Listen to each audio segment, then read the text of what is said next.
So, good afternoon, everyone, and welcome. My name is Bleddyn Rees. So let's just move these slides on. So I think many of you will know Andy Bleeden, who's going to be talking a little later. But I am Bleddyn Rees, as billed, and I am the Deputy Chair of the ECHAlliance and the Chair of the Digital Health Society, which I'll talk about a little more. So as I'm delighted that you've found us in this new room that they moved us to an hour ago, allegedly because 250 people had registered to join. But I think the majority of them probably haven't found where we actually are. So I'm expecting that we might hopefully have more people joining, but if not, apologies. So what are we doing today? So I'm going to start off with a little bit about who we are, what we do, and how to join us, so that you understand a bit more about who we are.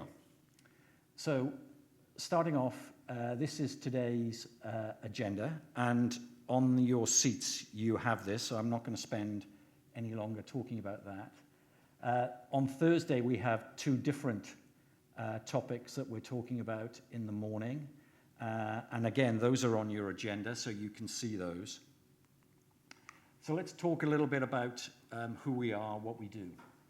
So we are transferring best practices, lessons learned, failure from one place to another overnight. Why are we doing that? So in a way that technology is global, pharma is global, medtech is global, healthcare is at best national, more likely to be regional. So what does it do? It reinvents the wheel. It does not transfer best practices across borders. So our mission is to try to do that in as simple and quick a way as possible. And we'll come and talk about that in a little minute. And I'll pass over to Andy, who can actually tell you a little bit more about this slide. So, first thing is different to me. I always try and use one of these roving mics if possible. So, a little bit about who we are. As a member organisation, what's important to understand is the types of members that we've got within our network. Okay, so we're a member organisation of over 1,100 different organisations. Okay, many of those are involved with healthcare research, healthcare practice. They develop solutions. They're patient groups. They're networks. They're associations. They're clusters. They're successful companies in healthcare. So we only focus in health and digital health particularly. So we're not a trade body as such, okay? And what that enables us to do is to say to organizations such as yourselves, is we can bring the ask to the table very often from organizations who've got specific issues they need solving, whether that's a healthcare trust in the US, a healthcare organization in England, or indeed in Africa. What we do with those members is very, very clearly shown here. You'll be very pleased to know I don't read slides to you. I'm assuming you can see them. Why we've done this is to try and get across to people that we're there to help connect you. The clue's in the name of us being what was used to be known as the European Connected Health Alliance, but now the Global Health Connector. The idea behind that and the value of that is that we are able to connect you with those member organizations. And as you'll see today, those ecosystems and their members in different countries. That's an amazing ability to be able to connect people. In sessions such as this and with our ecosystem network, we're able to then convene people together, to bring together people, on, as Bleddyn was saying, to learn lessons, but to match need and solution in a way that enables transformation to happen in healthcare. It also helps to break down silos. We'll talk about those in a moment.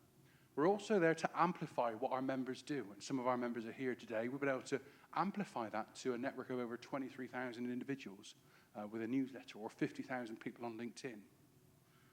That enables your message to get a little bit more shouty. Because very often people say, you know, it's great, how do I get heard above all the noise that's there in health? So we help amplify that message. And then lastly then, accelerate where we see best practice. And you'll see some of that today. Best practice from, say, an ecosystem in Romania to an ecosystem in Lithuania that doesn't necessarily have that connectivity, but because we can share best practice, it enables that to happen. So as we see ecosystems, this is quite a basic model. It involves a permanent gathering of all the stakeholders of health coming together regularly to do stuff, not talk about doing stuff. And you'll hear Bledin and I talk about that phrase quite often. They're there to break down silos. They're there also to bring all those key stakeholders together on topics such as diabetes, falls prevention, AI in healthcare, to say, what does good look like in an area, but also what's the need? Because that's the way we can actually break down silos, do transformation within healthcare, but also, because of the amount of money we're talking about in healthcare, create economic opportunities as well. So we've built up a network of these ecosystems that then enables us to do that transformative piece virtually using a series of what we call thematic innovation ecosystems that are topic-based, but cross-border. So we might bring best practice from the US on cancer and match that, as we've done recently in one of our ecosystems, with best practice from Africa, from Nairobi, or best practice from Latin America, or Europe, or Turkey. Because that enables us to stop reinventing the wheel, that continual disease we've got in health of we must have it different in Oulu, because it's Oulu, than we might do in Helsinki. You don't need to. We do not need to reinvent any more things in healthcare. There's enough good practice out there. So you can see the nature of some of these thematic ecosystems. And if you match that horizontal network with what I refer to as a implementation network, you'll see that network of ecosystems enables us to have connections, as you'll see some here today, in different countries, within regions, in areas that will enable you to think about better export or bringing in best practice. Some of those ecosystems we're going to hear from today. Hopefully, one of my latest speakers to arrive is on our way now from Catalonia. We've got speakers from Romania, from Lithuania, Finland, also from Belgium and the Netherlands and Germany as well. So a great level of difference across our ecosystem network. You'll see many of these ecosystems are also very well connected because they also do projects together. They get involved with European funding, which is a really useful tool to enable better research and innovation.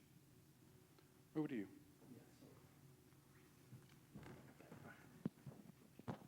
Just picking up Andy's point about the ecosystems then. I'm going to go back one for a second. When we started ecosystems, we started with 4. So today there are over 80.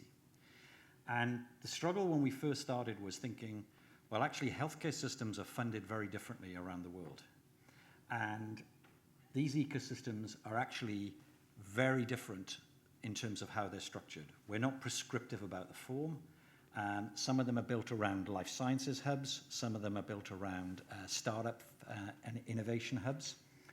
And for us, we weren't sure about how cooperative ecosystems would be with each other. What we have learned is in a UK context, some of the leading hospitals are north and south of the River Thames, so they're a couple of miles apart. And hell freezes over before some of those hospitals will really be able to work together. Not because the hospitals just compete for patients, but because the universities seriously compete for talent, for research grants, and for staff. So what this network is about is showing that competition is not a problem across borders, so that regions and countries are much more likely to collaborate across border than in country. So strangely, we found people will give for free around best practices. So an example would be Greece, which is the first country in the European Union to have 100% electronic prescription of drugs, which nobody generally knows about. They have given the specification for that contract to anybody who wants it, and they've given extensive presentations about how they did it, what they learnt across our network. Right, so what's this all about? So one of the things I wanted you to understand that we do is we take, we said, best practices from place to place.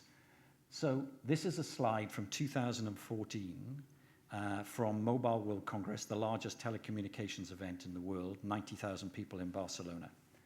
So if I said to you, which industry knows the most about remote monitoring of healthcare, people who know a little bit about healthcare think, oh, it's probably the wealthy countries, so it's probably Germany, France, and Switzerland. People who know about health tech think it's the Nordics. People who really know about health tech think it's Estonia.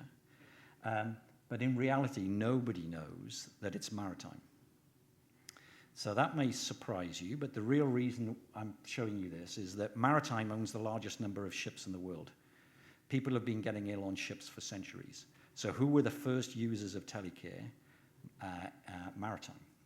And because energy owns the most number of ships, and because energy companies don't drill anywhere unless all the data is there, they have a very data-centric approach to healthcare and understanding innovation.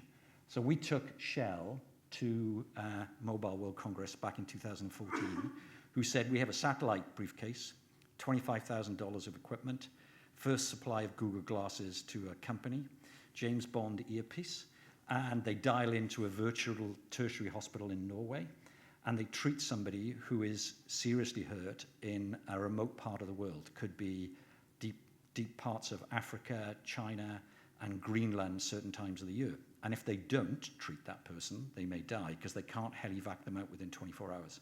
So the whole basis is they use this piece of equipment, dial into a tertiary hospital in Norway, and they're speaking to a doctor who's looking through the glasses and is telling the technician, because they can't get doctors and nurses to work there, how to treat the person in front of them. And I'm just showing you this is what we are capable of showing. The year after, we took Barcelona Football Club to Mobile World Congress. So who would have known that a football club, in this case, Barca is actually 9 professional sports, so it's not just football. So they have a small district general hospital, but they have an innovation hub around the football club, looking for new technologies, solutions that they can use for sportsmen and women. So we took them and they presented, and you can see some of the things. Another example from sport, this is the Welsh Rugby Union. I'm Welsh. I was staggered to find that the Welsh Rugby Union had this strapline which says, we're in classrooms, but not in tracksuits. So what they started to do was create curriculum for young children in Wales to live and eat better and exercise. And the point here is, a big part of what we want to see in ECHAlliance is the increase in health literacy. How do we do that? So much of prevention and well-being strategies are dependent on people understanding and having health literacy, but how do we do it? And this, for me, was fascinating because we would like to see sports clubs stand up and start to do more in their communities around health literacy. In the UK, there are already examples where they're providing screening programs for their supporters who attend games. And if you think about lots of professional sport across Europe, there's huge opportunities to be screening at games for whether it's heart conditions, whether it's diabetes, or AF, for example. So I just wanted to show you some of that stuff. And then tell you a bit some of the things that we do. So the Digital Health Society is a product of the Estonian presidency of the European Union back in 2017. So Estonia Digital, the X Road, which is their digital platform for all public services. So when we were helping them with their presidency, they had been shunted forward 6 months because the UK dropped out of holding the presidency. And they lost the eHealth Week, which the European Commission pay for. So we came up with a concept of how do you attract people to Tallinn in November, not Barcelona in summer. So the idea was to create the Digital Health Society. And at the end of the 6 months, they said to us, it's yours. You now go and do something with it. So we created the calls to action on the health data ecosystem. So this was about trying to put together groups of multi-experts from all sectors to try and influence the design of the European health data space. So this started 4 years ago. And the calls to action, these are the 7. I'm not going to read them. I can let you have a quick look and you can see what some of the topics were, and you can see the importance of, in this context, digital literacy as well as health literacy. And what we did was ran these multi-stakeholder roundtables. That's about 20 to 40 people. And we had 2 sessions, 2 3-hour sessions, and some digital working in between. And that led to a series of reports that we published, and we ran events on. So the QR code is there, so if you want to see some of the things that we learnt, you can. But then Whistle Stop Tour about events that we are involved in, and we'll come back at the end of today's session and we'll talk a bit more. But last year we did our first event at the Science Summit at the United Nations General Assembly. We did 2 days on health, so we're looking at lots of policy and implementation. For us, we have 4 themes that we push behind globally. One is women's health, trying to actually address the discrimination against women's services. Second is healthy aging, which you'll hear a little bit about later this afternoon. Thirdly, digital and data, which we're sort of touching on. And last, green health, so looking at how healthcare needs to contribute to net zero. So that's the UN, and we will be back at the UN this year and the Science Summit, and we are again doing a whole session on women's health and a whole session on digital and data. So this one is some of the work that we're doing with our partner in India. So this is a Health Parliament and another event. And obviously for us, we look at India and we're very excited by the idea of frugal innovation and scale. So India does things on a scale that actually the whole of Europe can't even match. So we think that there's lots of innovation and opportunities coming out of Europe. MWC, so this is the telecommunications conference I was speaking about a little earlier when we took Shell and Barca. And then health. So we have been strategic partners of health in the US since they launched 6 years ago. We go to both health in Las Vegas and Vive, which moves around. So we run now there's something called The Village, which is the home for all international businesses going to the US. So if you're interested in the US market, please take a look at that. Come and talk to us because we think that's an ideal place to be going. And in the Village, where there are a series of booths, we also have the Village stage. So companies that take a booth get the opportunity to present on the main floor of the exhibition. And also we have a partner program like we have today. So that's the Village concept from last year, and you can see a little bit of the Village stage. And then we have the Digital Health Society's virtual summit, which is in November, 2 days. Last year, as you can see there, 1,250 registrations from 95 countries around the world. So it went virtual as a result of the pandemic, and it can't go back now because too many people are dialing in from all over the world, and we thought that's actually an audience we want to keep. This year's theme is digital, and why healthcare is such a slow adopter of digital in comparison to banking. You don't talk about digital banking, but I suspect that there's not a single person in the room who doesn't have a banking app on their phone. So why in healthcare are we unable to actually send reminders to people, allow you to book online through your app, and so on? So with that, I'm going to hand back to Andy, who's going to tell you a little bit about membership. So we already have some of our members in the room who'll be very pleased to make your acquaintance. We've got Vinod from Asahi Technologies here already. We've got colleagues from Hello Card have just walked in. I've seen you trying to sneak in without being seen and being mentioned. There are many of our members here. So what we want to try and do today is use that as an opportunity to meet some of them, find out what they do and what they need. Because very often it's not always necessarily just about sales. It can be about understanding what your market might look like or what some of the regulations are in some of your areas. So by joining us, I mean, I've gone through this pretty much at the beginning, but the idea is about giving your organization much better visibility outside of your region, outside of your area. in a way that makes it perhaps a little bit easier to then access those markets, whether it's in Spain, in our ecosystem network there, or in Finland, or in our growing ecosystem network in Africa. What that also does is offer opportunities, as we talked about before, to get involved with European projects. Why is that important? Well, if you're not from the European Union has the world's largest research and development program. Okay? Why wouldn't you want to get involved with a £95 billion funding scheme? Because it's a great enabler for innovation and collaboration. So many of our projects involve, in fact, all of our projects involve our members and our ecosystem. So it's a great way to get involved with European collaboration. But these are also projects that are open for people outside of Europe to get involved with too. So whether you're a US-based company or an Indian-based company, you can also get involved with these too. Our membership is very, very, very clearly focused around bringing both not-for-profits and for-profits in.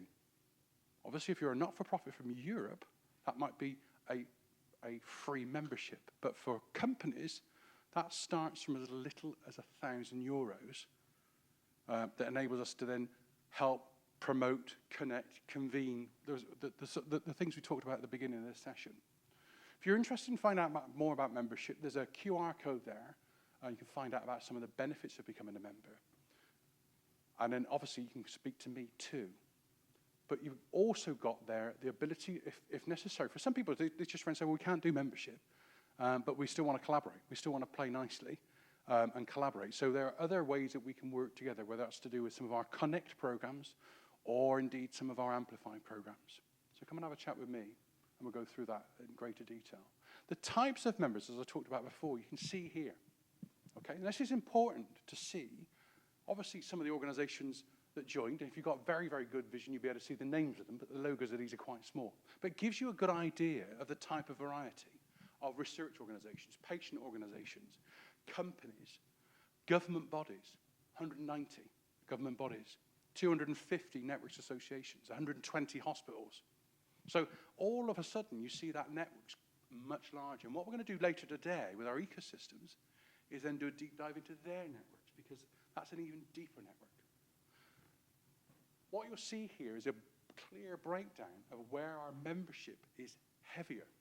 Because for many companies, their first question is, well, who are you joining? So you're joining a group of people, I would say, that will potentially buy your solutions and your products. Okay? It's worth understanding. There's a couple of links here. If you want to subscribe to our newsletter, scan the one on the left. If you want to actually become a member, scan the one on the right. So there's a couple of links there. The newsletter's free, and we'd encourage you to sign up for that one, at bare minimum. Keeps you up to date with all the latest content from our members and our projects and our ecosystems. So before we move on, what I encourage you to do, because there's a relatively small number of you, is to be interactive. So this is your chance to ask us stuff and encourage a debate, because sometimes you go to conferences and the interaction with the audience is minimal. So I actually want to give you permission to stick your hand up, ask the difficult question, ask us what you want. So it's your opportunity throughout the rest of the session to be able to do that, okay? And I think that I'm just going to pick up one thing about research. So I'll give you a real example to make these things real for you. So we've got a very specialist software business that came to us and said, we need some partners for a specific tender from a very wealthy foundation.